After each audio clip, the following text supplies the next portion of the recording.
Hey guys, welcome to the Science of Parenting podcast, where we connect you with research based information that fits your family. We're going to talk about the realities of being a parent and how research can help guide our parenting decisions. I'm Mackenzie Johnson, parent of two littles with their own quirks, and I'm a parenting educator. And I'm Lori Hangs, parent of three in three different life stages. One is launched, one is in college, and one is in high school. And I am a parenting educator. And in August, we launched season 3, and we're continuing all the way through the end of November talking about temperament and how your child's temperament and yours can impact your parenting. Yes, today we get to do another deep dive on the trait of regularity and rhythmicity, whichever one of those words kind of feels right for you. I like both. I kind of say I do both. too. I do too. They both mean two different things to me. But anyway, so let's start here first, right? So a quick reminder about what temperament is and what temperament isn't before we start. So temperament is our predisposition to how we react to our world around us. It goes way back to the beginning of our own life, right back to the nursery at the hospital. And how is this different from personality? Well, temperament is that foundation that we start with. And then we begin to layer on top of that foundation our growth and development, the environment that we grow up in, the people that we grow up around, and all of that starts to begin to form our personality. But it's really that temperament at the base of the foundation that gives us our start. It's always been there and it always will be there. And there's a lot of great research to back up this concept of temperament. We talk about the original 9 traits from Thomas and Chess's research. Lots of other great researchers out there, like Jim. Almost forgot his name. How many times have I said it, right? Lots of times this season. But Jim Cameron and his colleagues at Kaiser Permanente, and they have studied thousands of kids' temperament profiles, and they've been following this research for more than 30 years. So there's a lot of great science behind this concept of temperament and how it impacts kids and adults and everybody. So you can check out our temperament resources on our website, scienceofparenting.org. So again, you can find profiles, you can find links, you can find our blogs, videos, lots of different great resources related to temperament on that website. And again, that was scienceofparenting.org. So for today, like I said, we get to dive into this trait of regularity. Yes. Now, I'm going to start off by saying this particular episode could be very heavy when it comes to family values. Oh, yeah. Because the things that we're talking about have to do with biological functions. Rhythmicity and regularity is something that we get lots of opinions about when it comes to parenting. Lots of advice.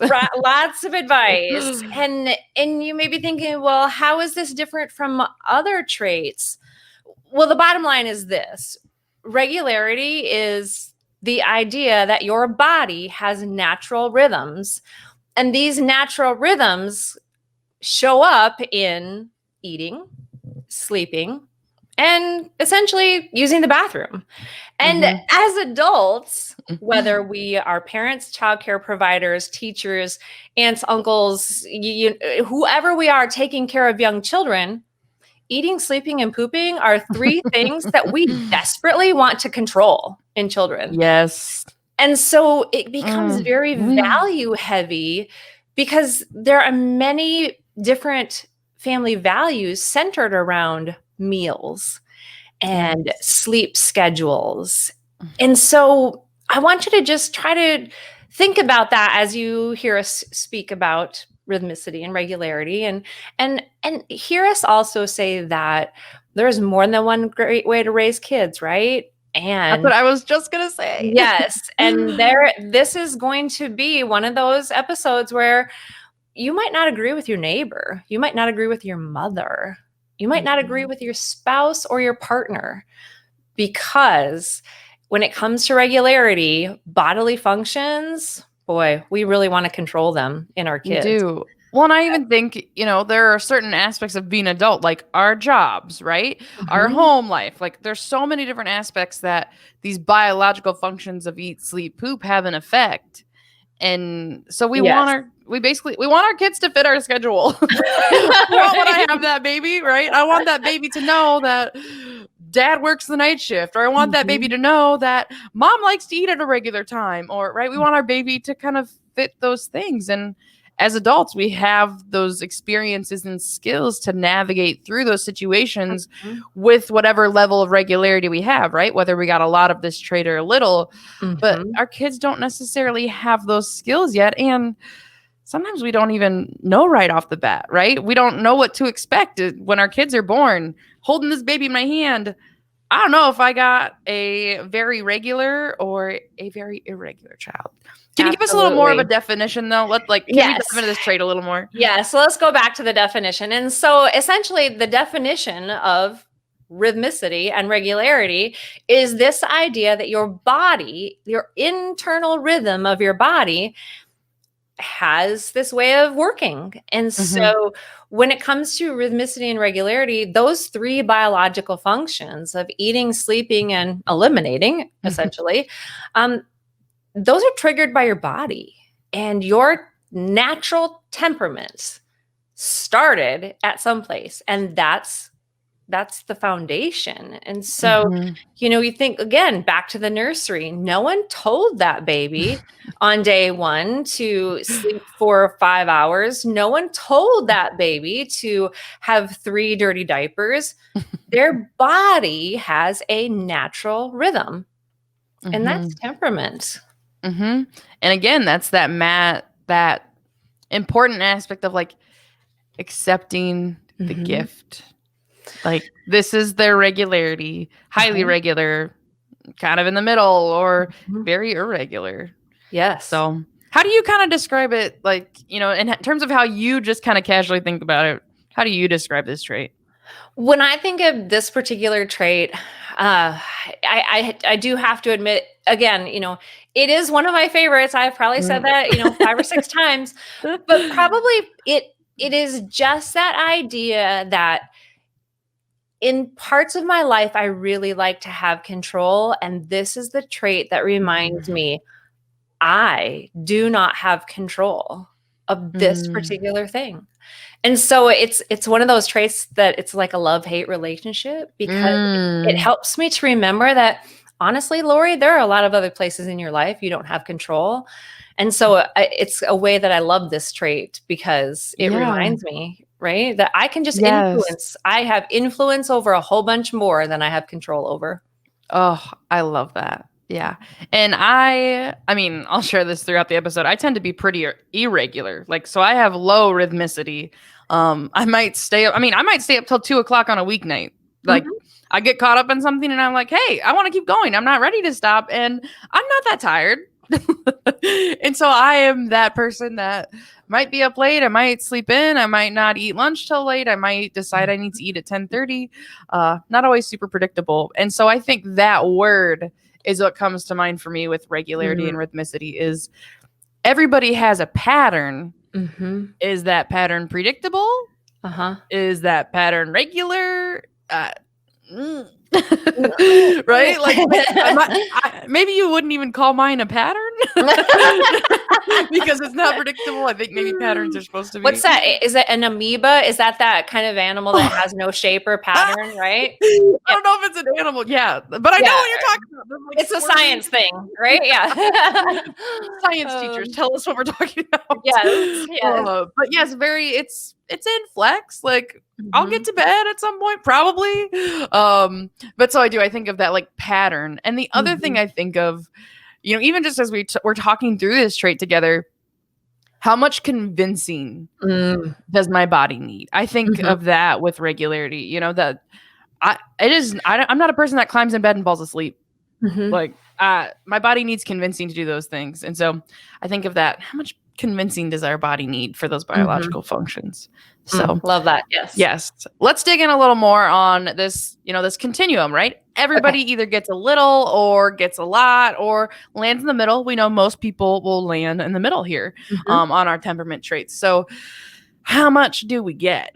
Let's hear a little bit about those kids that are a little less regular. Okay, so let's hear about the Mackenzies, right? Yes. All right, so the less regular temperament or less rhythmic or irregular, these kids, they rarely fall into a schedule, no matter how rigid the schedule is, no matter how much Aunt Martha said, if you just, right, it's harder to establish routines with them.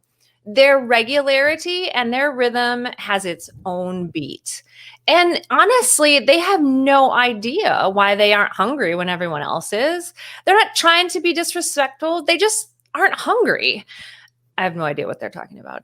And they might lay awake at night because their body just works differently. They won't easily fall into that sleep pattern like you were talking about. And, I think it's so important when it comes to the irregular child to recognize that this is not your fault. Like, there is no shame in having an irregular temperament. And there is no there's no judgment on you as a parent if your child has an irregular temperament, because this is the way their body came. And I think that's that's so a hard sell sometimes, because we have all these people and places and things that are telling us to, well, if you only would just follow a schedule. And, we've talked about schedules and routines, right? Yes. And so, I think when I think of an irregular or a less rhythmic, myself included, right? McCall Gordon, and I remember in our sleep episode, she talks about the second wind comes really hard for some kids. And I'm like, that is my whole life. Yes. If I am not asleep before that second wind hits, like, I will go. That's how I end up at 2:00 in the morning. But so I think of with our irregular kids and with myself, my body has more convincing. It's not that natural, right? I'm not naturally automatically hungry at the same time every day. Exactly. Now, as an adult, I have skills, I have experience, I have expectations on me, right? That we eat at a somewhat regular time for our kids. But I think that distinction between a schedule and a routine is really important with regularity. So I think with irregular kids, it's really about cues. Absolutely. It's really about cues. Like, when am I getting tired? When is my child getting hungry as opposed to starving? Because that sneaks up on me too as an irregular person. I wasn't hungry this time, but 20 minutes later, I am hungry. No, you are now hangry. Yes. Yes, I've lost all my cool. Yes. And, so on the other side of the spectrum is the child that's highly regular. Their body has a rhythm. Yes, I have a rhythm. I'm very predictable. I have an internal alarm clock. And in fact, truth, I don't have an alarm clock. I don't own an electric alarm clock. I just can't remember the last time that I had one plugged in next to my bedside wall. I don't even need to know what time it is. And I can feel the hunger creep up in me, and I can think, oh, it must be close to 11:30. Okay. I'm tired at the same time every day. My middle daughter eats about the same amount every day. And as a kid, I knew what time it was based on what time she was going to need to use the bathroom. And that's just the facts. She got it from me. She's very regular. And I knew her pattern. It was predictable. I knew when we needed to be home so she could nap. I knew when I needed to leave the gathering so that she could eat. I knew if I had to bring snacks, if we were going to be running late with meals. That's just the other side of that continuum. Absolutely. And my youngest is very much this way. Very, like my husband, very regular that even, like I said, like on maternity leave from the nursery, the kids settled into such a natural, predictable pattern. And so his body didn't need a lot of convincing to go down for a nap. And like you said, I could literally, he would start fussing and I'd be like, okay, it's about this time, isn't it? And my husband would be like, well, yeah. And I'm like, okay, well, that's because he's tired. He is just very regular in those biological functions. Yes. Oh, so it's at this point in my notes where I wrote, Lori writes a best-selling book example. I just share this with you. Okay.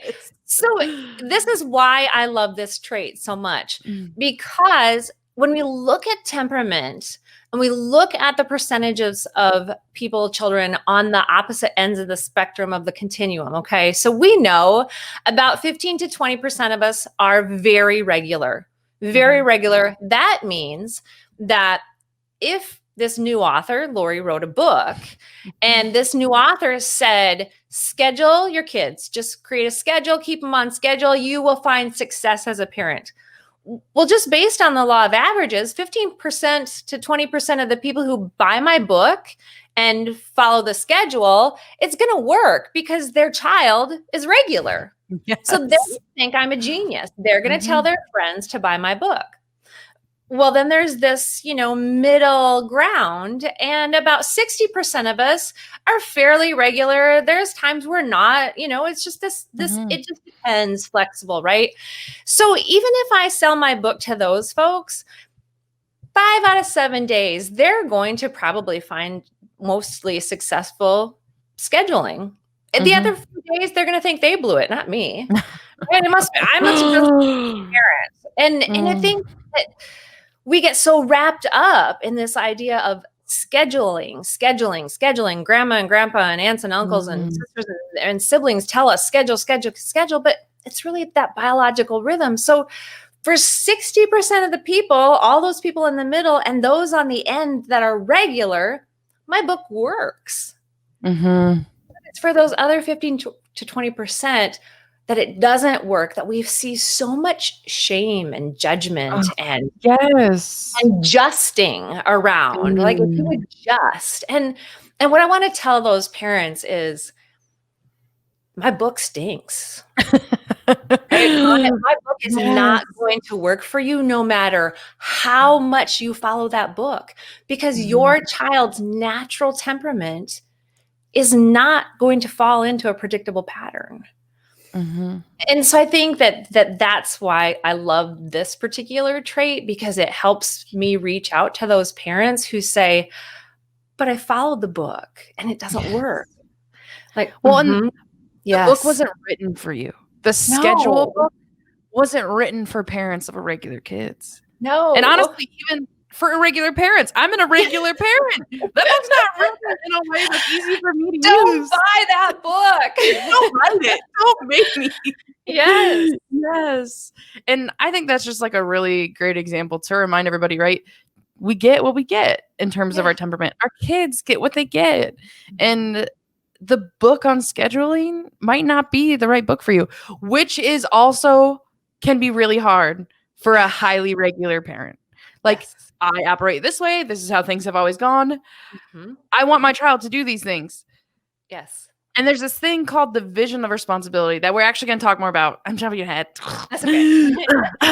But they're accepting what we have and knowing that routines and schedules are different tools. And sometimes scheduling works fantastic. For my youngest, if he was my only kid, and if I was a regular parent instead of who I am, we could live a very highly scheduled life and do really well. My irregular child and I, that's not our vibe. Like, that is not how we feel comfortable and successful. So, okay, before I go all the way down the road, you always have to pump the brakes on me. Like, wait, Mackenzie, just wait. So let's hear a little bit about how this trait, right? How this trait of rhythmicity plays out across these different ages. We know that, at certain stages in our kids' life, there's going to be times when we find a temperament trait that we're like, oh my gosh, I love how regular they are. And other times we'll be like, oh man, if he wasn't so regular, right? Yeah. So how does this play out on what we know about how children develop? So let's start with those littles again. How about those infants? So let's think about the infants. What is their big developmental milestone that's happening in their life right now? Essentially it's that idea that someone is taking care of them and they're trusting the adult to take care of them. And you said something really important, and you said that word cues. And when it comes to the irregular versus the regular infant, essentially, regardless of their temperament, they're trusting you to learn their cues. We don't go by the clock. We go by their cues, whether they're regular or irregular. We got to go by their cues, because as infants, their whole being is about learning to trust the adult. So we have to go by their cues because that's how they tell us what they need. And so that regular baby, their cues might come by a clock, right? Mm-hmm. Those cues, like my youngest, those cues came around the same times. And so that was predictable. And so, like, yeah, even infant sleep.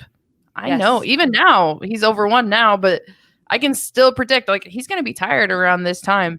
But it's the cues. Like, that's the trick is his might fit a schedule, but for infants, the less regular child, they might not. They likely will not. It is highly probable.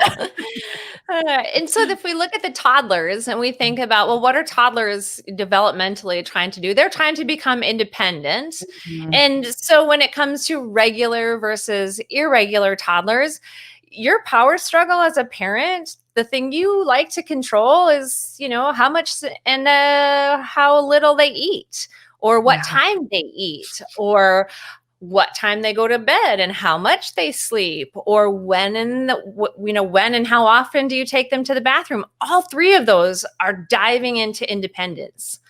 Mm-hmm. I want to eat this. I want to eat this much. I don't want to nap. I don't have to sit on this potty chair. I hate oranges today. Yes. And so this is where we get into these huge power struggles just because of the nature of their age. And then we put temperament and their biological rhythms on top of it. Ooh, it's just a perfect storm. Yeah, that's a little volcano there waiting to erupt. Exactly. So our regular kids, they might be hungry, like we said, around that same time. They might. I even remember conversations, between my sister and I have, our daughters are around the same age, and even just talking about, like, okay, I feel like they're not eating anything these days, versus, okay, yeah, I swear they're putting everything away, like all that. They're just eating it all. That irregularity versus, I know that this is about what I can expect. Like, exactly. Yeah. And think about the fact that, not only are they becoming independent, but now as they grow, they're starting to move into little social circles. Right. So your daughter's going to preschool. And so as she moves into that preschool age, she's gone from independent to now she's starting to make her own decisions. And she's even beginning to figure out, well, what's my role in the world? And so when it comes to regularity and irregularity, they're making decisions about what I'm going to eat. I, like you said, I don't like oranges today. How long my nap is, if I'm going to use the bathroom before we go to the grocery store. So those things are just part of the 3 and 4-year-old as a little human being, and then add in their biological rhythm that they have no control over, and neither do you. Yes. Well, and I think of, like, I could guess if we go somewhere around my son's nap time, I can guess that he's going to fall asleep in the car, right? Like, that's who he is. When we would go places around my daughter's nap time, I was like, okay, cross your fingers, right? Like, I hope she naps. She might, or she might not fall asleep till we're 3 minutes from being there. And then she'll pop those eyes open, and that will be the nap. That will be the nap. But for my regular kid, that works all right for her. Yes. For my very regular son, he needs that solid nap. And so I literally, with my daughter, I'd be like, she'll be all right with this shorter nap, just, just right now. With my son, it's like, okay, I better drive around for a while. I remember there were times when my middle daughter was younger and was needing naps, where we'd be at family functions and I would literally take her out of the family function for a nap. And at times I remember people, thinking, well, it's just 20 more minutes. Can't she just stay awake 20 more minutes? And I was thinking, actually, no, because those 20 minutes are about to be horrible for you because she's not going to eat. And so I think that there's that built-in level of, okay, do I just let this biological function happen and ruin everyone else's day? Or do I stand my ground and say, no, I actually know that my very regular child needs to use the bathroom within the next 20 minutes because So this is why it's so value heavy, because Mm, there are so many things we stick our flag in the ground around when it comes to yes. eating, sleeping, and bathrooming. Yes. Yes. Well, and people saying, like your child needs to participate in the activities we have together. That's a Yes, value. People saying you need to eat what is offered to you. That's a value. Like, yes. kids need to have a schedule. All of these things are things Mhm. that families either value or maybe it's not such a big deal to you. Exactly. And like it's okay to have different opinions about it. Like Mhm. it's okay to have And different values. think about even the idea of they aren't allowed to move to the next room of childcare until Mm, X, until they don't take a morning nap, until they're mhm. potty trained, until they don't have a bottle. I mean, those are huge family values that are Yeah. impacted by societal rules. Mhm. Oh, I love yes, by Ugh. societal rules. Yeah. Yes. Yeah, so not just values, also what people consider even just the perceived Hmm. norm. Yes. Yes. Of like, this is what happens, and a Yes, lot of them do revolve around that eating, sleeping, and pooping. they do. Alright, so what about for our older kids? We don't think about the eating, sleeping, and pooping. I know, Maybe it's right? something with those older So with our kids. school agers and our teenagers, the thing that we think about, what is it that their body is their body as they grow is learning and doing, and it's that identity. Who Mm, am I as a human being in these circles of friends? mm, Socially, what is my role? And if you think about it in terms of regularity, think about the child who is very regular that has a long bus ride at the end of the day.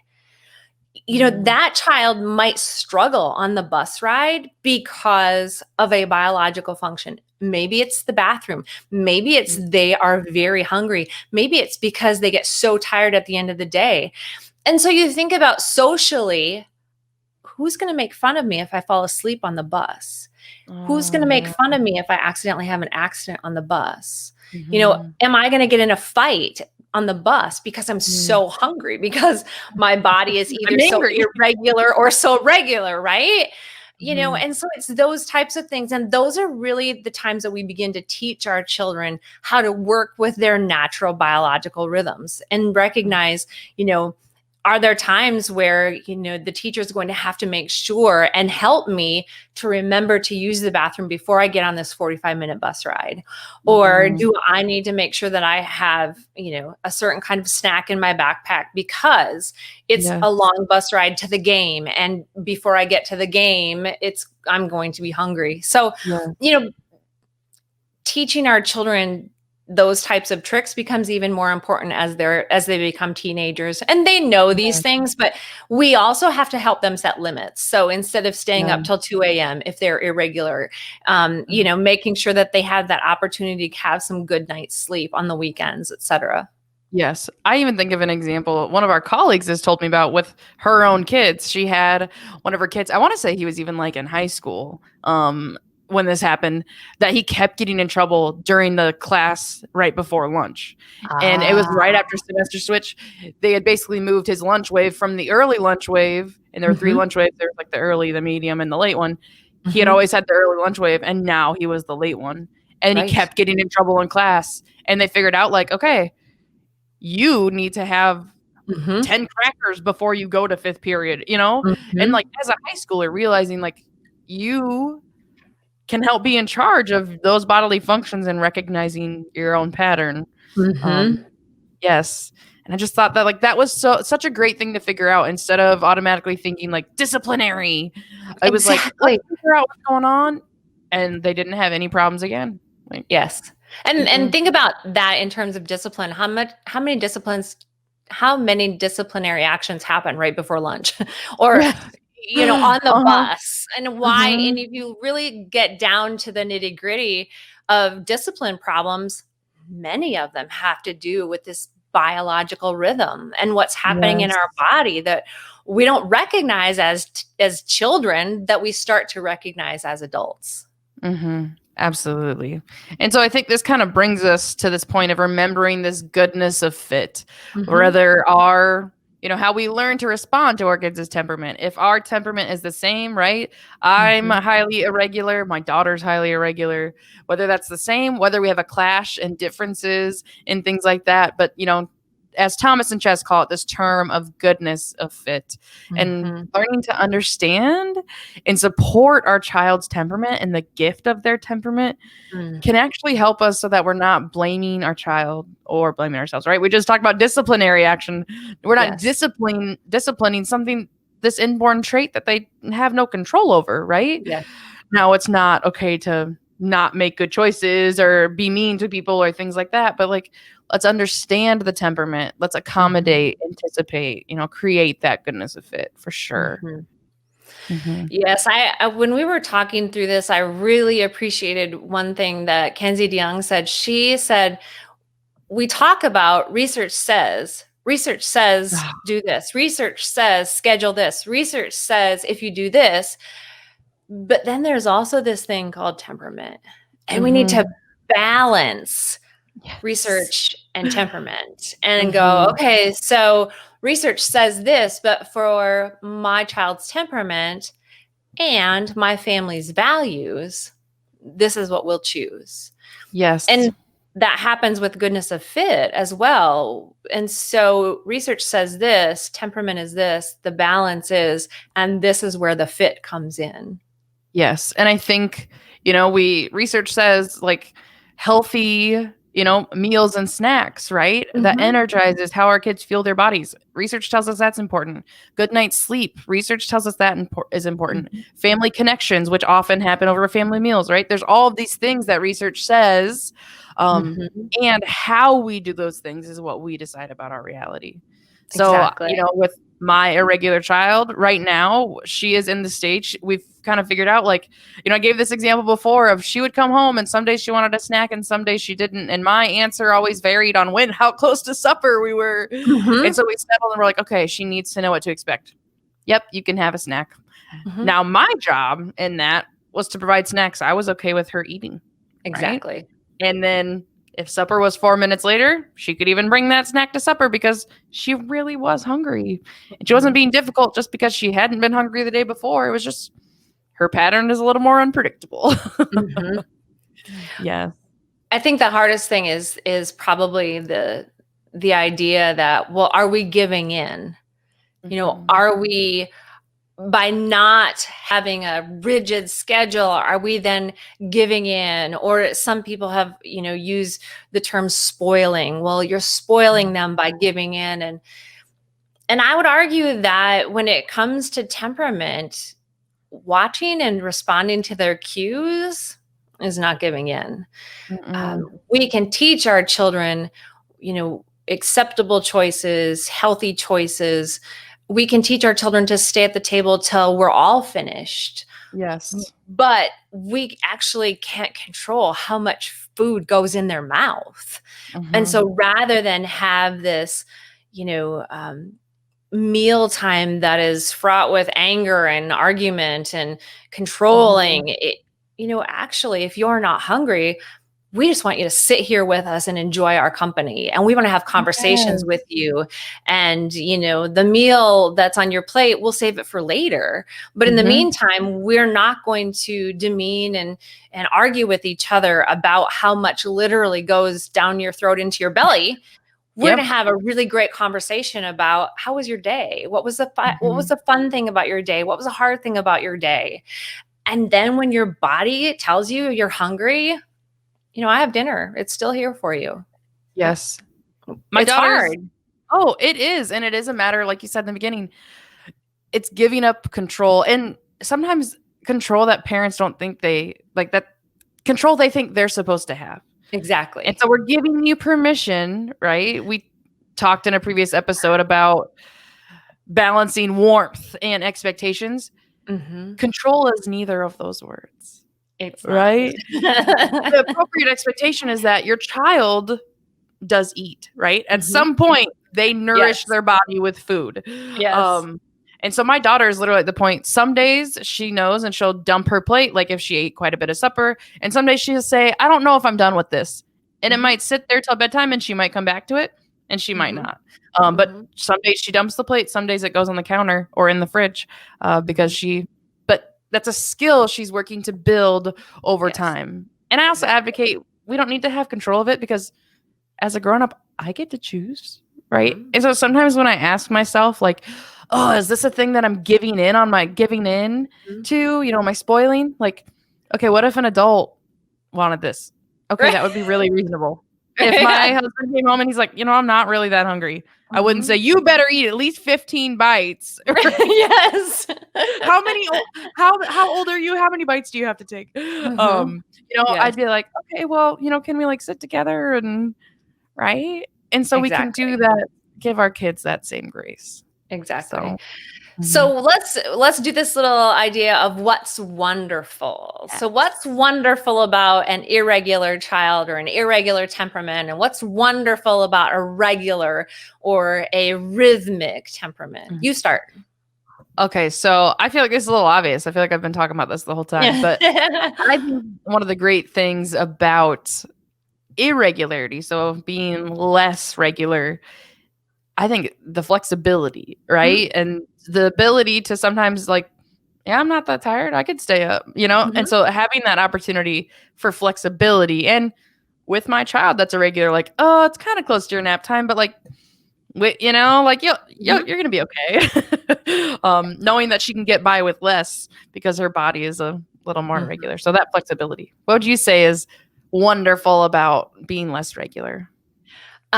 Spontaneity, the ability, like you Mm, said, to be spontaneous, flexible, to be okay with not having a rigid schedule. Like that's mhm. okay. Yeah. Mhm. Yeah. Yeah. Okay, so I'm going to go first on what's wonderful about a regular rhythmic schedule, rhythmic temperament. And I think that it's that ability to anticipate and be Mm, to predict. So I felt that that was wonderful, that I could predict, and I knew if I had snacks that they would be eaten, or whatever. That mhm. predictability. How about you? Okay. I was gonna use the same word, but I wanna selfish parent, right? So this is about how I look as a parent. It's not even necessarily about my kids. My very regular child makes me look good. My Ah. very regular child makes me look so with it when I'm like, "Oh, Mhm. he must be so tired. Oh, he's Mhm. just so hungry." And that almost makes me cry a little bit, because I do think so often with our regular kids, you talk about that shame. Mm. Um, and so my regular child makes me Mhm. look like a super competent parent because he's so predictable. Yes. And which also was like challenging with my less regular child, that like people make you feel bad. Oh, yeah, People can, and I absolutely. mean, not that nobody makes you feel bad if you have a highly regular child. But like there is a level of people like, Mhm. oh yeah, your child so well. It's like, well, it's easier to know him. It's Well, easier to know because he's predictable. that's why 80% of the people think that the book I'm about to write is gonna be genius, right? Yes. Because 80% of kids are probably gonna fall into some kind of schedule. Mhm. So yes, Yeah. that predictability. And then yeah, it makes me like, look how I know my child so well. Well, that's Yeah. because it was pretty easy to put the Yeah. puzzle together that Called this time temperament. this Yeah, time. exactly. They were pretty big pieces in that puzzle. Yeah. So that kind of brings us to this place of what we call the your reality. So we've Mhm. told you about this temperament trait of regularity or rhythmicity, whichever word you like. And so it brings us to some strategies. Mhm. Now that we understand it, what do we do about that? What do we practice with our kids and in our parenting to adapt and accommodate and anticipate with their natural regularity? So several of these ideas come from Mary Sheedy Krasinka's book, Raising Your Spirited Child. And you've heard us kind of allude to them throughout this episode. But the first one is to prepare ahead of time, to anticipate. And this goes with both sides of the continuum, the Oh irregular yeah. child or the regular child. Just prepare ahead of time. If you know your child is going to be needing a snack, then bring a snack. If you know that your child may not eat dinner out, bring a snack. Um, Mhm. just preparing and anticipating that ahead of time. Yes, absolutely. And knowing if my child is going to be tired, right? My regular child will be tired at this time. I probably shouldn't plan X activity. Or, you know what? My child did not really nap today, and they might be, because they're regular, Mhm. and so they might be tired right at the time when we would normally get ready to go somewhere. So yes, preparing ahead of time. Yeah. Another one being using words, Yes. right? So I think using the words in order to explain, help your child understand their own temperament. And so I know in the Raising Your Spirited Child book, Mary Sheedy Krasinska talks about how we talk to our kids about their temperament. And so the words we say, maybe to an irregular child, instead of being like, well, I just never know what you're going to need. Instead, we use positive words like, you know what, you're flexible, or you might be able to do a really important job like being a police officer overnight, or a firefighter, an overnight nurse, a pilot. And so putting positive words to help them understand their own temperament. Exactly. So the next one then is creating cues. So not only recognizing the cues that your child has, but creating cues with them. So you might give them a thumbs up when you recognize that they're starting to get antsy and you're thinking, oh, they're playing with their friend. You give them a thumbs up that says to them, oh, you know what? I'm getting antsy. I might need a snack. I feel agitated. I'm thinking I'm hungry and I'm not realizing it. So that idea of creating cues, but also creating routines around those cues. Yes. And I think that routine piece in particular, like that routine part is such an important part of this regularity. Absolutely. Absolutely. And so then the last one, which I feel like we always are talking about, is kind of teaching our kids those self-help skills, helping them understand that temperament and like what feels good to you, what helps you feel calm. I'm not going to lie. Sometimes when I stay up till 2 a.m. the next day, I'm like, oh my gosh, why did I do that? So tired. But it felt really good to work on the thing I was working on. And so it's not necessarily always about being impulsive. But helping your child understand like, okay, if you do this, what will happen? What are the skills that you need, right? You're going to need enough sleep because you have a test tomorrow, or a lot of those things. So those self-help skills to navigate with their temperament. Absolutely. Just the idea of accepting their natural rhythm is so important. We had a little conversation about making choices that maybe go against their natural rhythm. And so a couple of things we talked about was, sometimes as a parent, we want to stay at that family gathering later. And we know that our regular child is then going to be going to bed later, which means that there could be a parent power struggle either at 2 a.m. or at 6 a.m. And so what we talked about was that idea of, you know what, as a parent, I can still make that choice to go against or, to bump up against my child's temperament. But because I made that choice, then that just means that later, when the consequence of that choice is happening, I need to also be the adult and recognize, you know what, this is not my child's fault. This is not my opportunity to, demean their temperament. This is where I say, yes, I chose to keep us up later so that we could spend more time with family. And I knew that I was going to get to spend this time at 2 a.m. with my child. And this is also an opportunity at 2 a.m. And I think that that's, again, the idea that these three areas are so value driven. That we just have to continually remind ourselves that it's this biological pattern rhythm, inside of our physiology. And I think that point comes along with, we say like, well, now temperament, right? Now you're the grown up, all those things. We're not saying, we are encouraging you to accommodate and help teach your child skills, accommodate their temperament and those things. We are not saying you never get to pick what's good for you, right? Exactly. We're saying you get to make the choice. The choice can be like, right? I can choose to keep my child up because I want to stay, right? Yes. I want to do this. I can choose that sometimes. I don't have to always choose, but I know when I'm choosing, because I understand temperament, I know I also might be choosing that like my basically, my child might be tired and cranky the next day. My child might be having a hard time. And I might say, you know what, it's worth it. I really want to be where I am right now. And that's okay. That's okay. Yes. Okay, I have one more. This isn't really like from the official list, right? It's not from the Mary. That's okay. I think as I think about biological rhythms, I think about this concept of the division of responsibility. So this is terminology that our nutrition counterparts often use when they're teaching about feeding and meals and things like that. That our job as the adults, when it comes to food, right? We provide healthy meals, we provide snacks, the things that we are okay with our children eating. That's what we're in charge of. When it comes to sleep, we come up with routines that we are okay with keeping, right? And when it comes to potty training and all of those things associated with that. So our job is to come up with those things we're okay with. Ultimately, it's our child's job to choose to eat.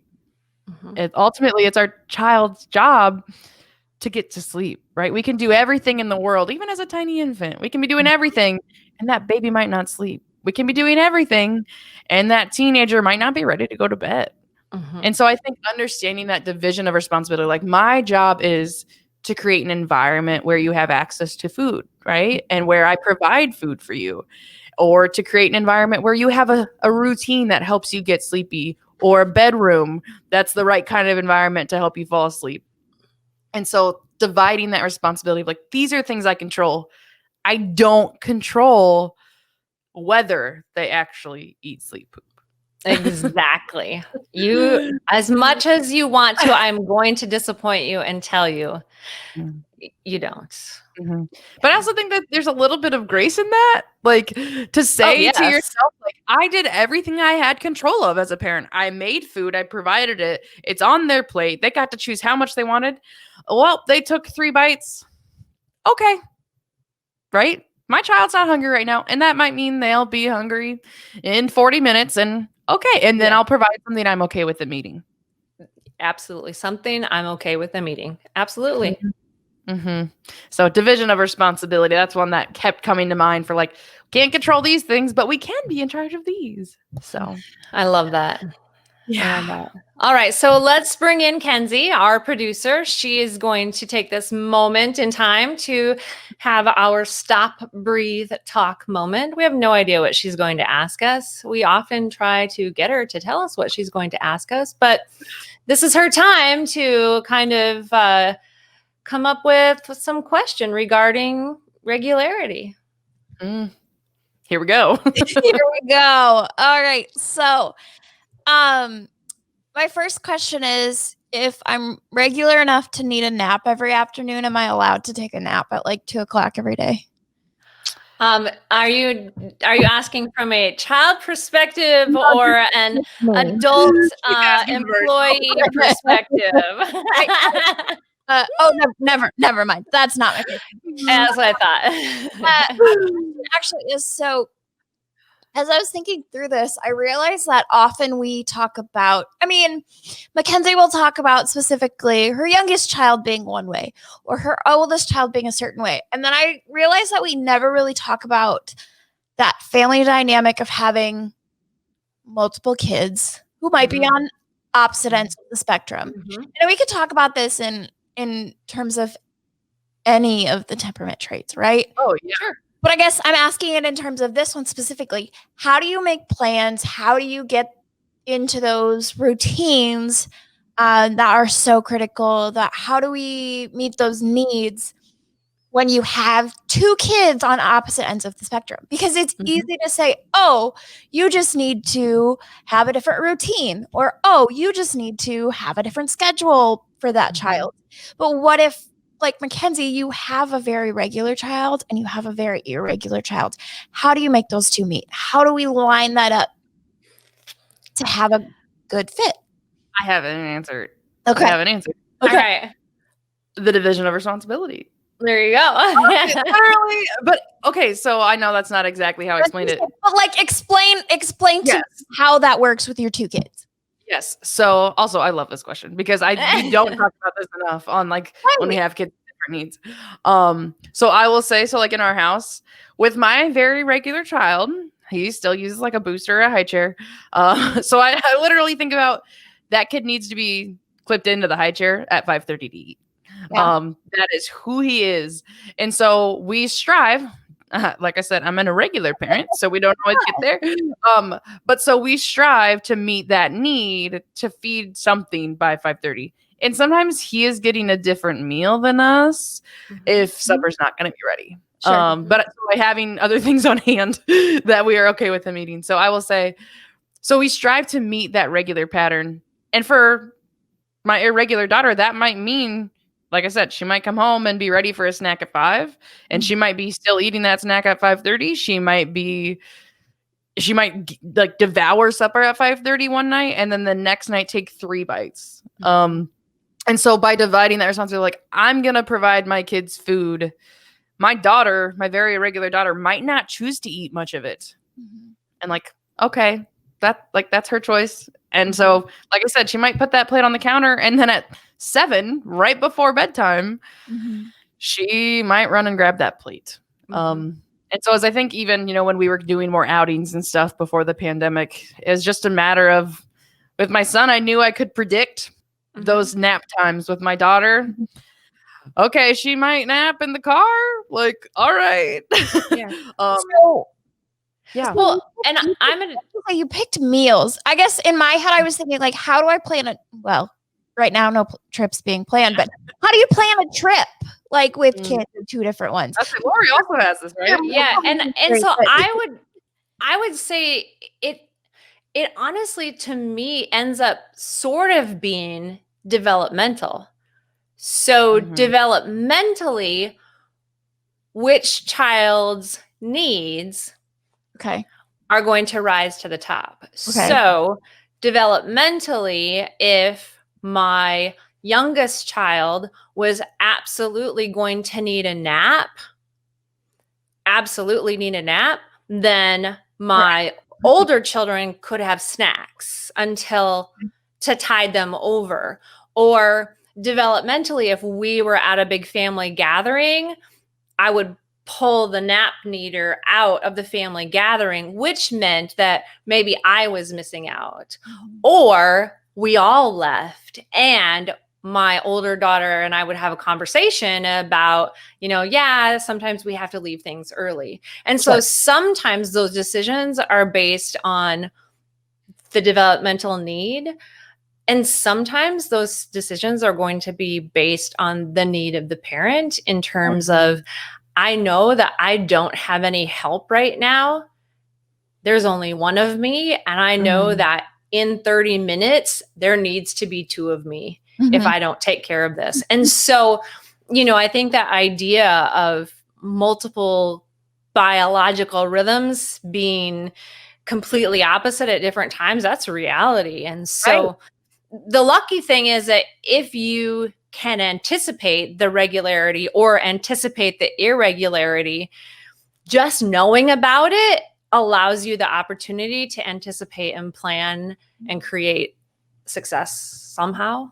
Okay, and I would actually almost say, now, granted, I only have the kids I have, right? So I would say that having a child that's irregular and a child that's regular almost kind of works out, I feel like, better for me, because one of them is flexible versus if I had 2 very regular kids needing things at the exact same time.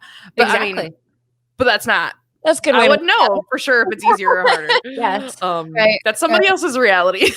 And families that have multiples, I know that families that have multiples talk about how the schedule saved their life. Absolutely. And so the idea is that provide what you talked about, Mackenzie, was providing the environment. I can provide the environment to set you up for success. And so for parents who have multiple children of the same age, providing that, regular, consistent schedule, they provided the environment to set things up for success. Now that environment doesn't work for every kid. It doesn't work for every family. So it's not for us to feel badly. Yes. We don't set that same exact environment up. Yeah. Yeah, that's a really great question though, Ken, because it is, even in terms of like being on the road, so-and-so is going to need to stop and around this time, or even this person's not. Like, or I think like the kids this one will be flexible to like be out on the boat, but the other one, they're going to need a nap. Well, some kids are okay taking a nap on the boat at their scheduled time, but some of them have to be in a bed, right? So Yes. how the heck you plan for all of that? You guys are superheroes. I have been known to be slightly annoying to my family members, extended family, because I will be the one that says, okay, but what time is lunch? And what are we having for lunch? Okay, well, that will work because I know that I have a very regular child and I'm very regular. And so I know that if you don't want me to be hangry later, I got a plan for, are we going to be back in time to avoid the hangries, right? So. And I think ultimately, Ken's, I think it comes down to understanding that temperament. And I mean, because there are so many different scenarios, right? Every family is going to have their own reality with this trait and the variation they have in their family. So if you have a clan of irregular kids and you're irregular parents, right? So I do realize, what if you have a whole bunch of irregular kids? Just they're all irregular. All over, yeah. But if you're irregular, which chances are, right? It's genetic, these traits. So chances are at least one of the parents is irregular. I actually really enjoy my daughter's irregularity. Because like we went to the store the other night, we were wearing our masks, and all ready and stuff. And it was like, oh, I guess it's kind of close to your bedtime. I didn't really think about it. Well, okay. Well, like she was fine. Yeah. Just imagining like 10,000 different snack times throughout the day. Regular kids. Just snacks. Yes.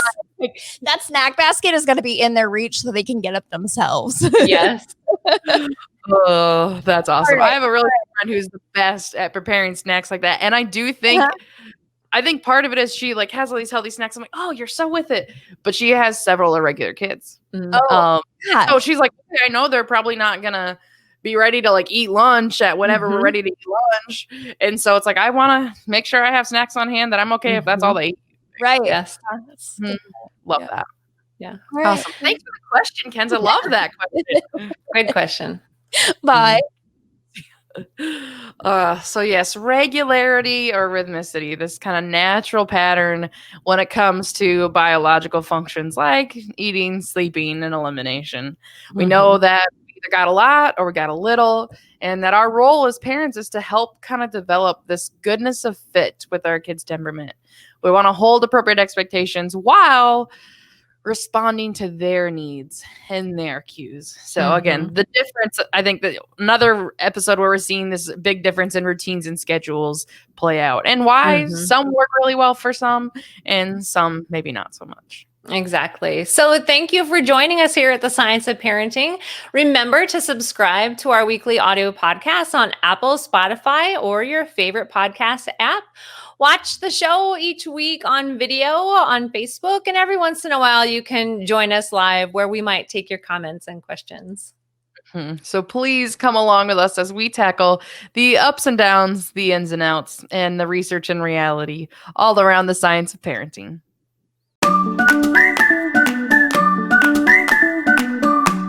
The Science of Parenting is a research-based education program hosted by Lori Haynes and Mackenzie Johnson, produced by Mackenzie DeYoung with research and writing by Barbara Dunn Swanson. Send in questions and comments to parenting@iastate.edu and connect with us on Facebook and Twitter. This program is brought to you by Iowa State University Extension and Outreach. This institution is an equal opportunity provider. For the full non-discrimination statement or accommodation inquiries, go to www.extension.iastate.edu/diversity/ext.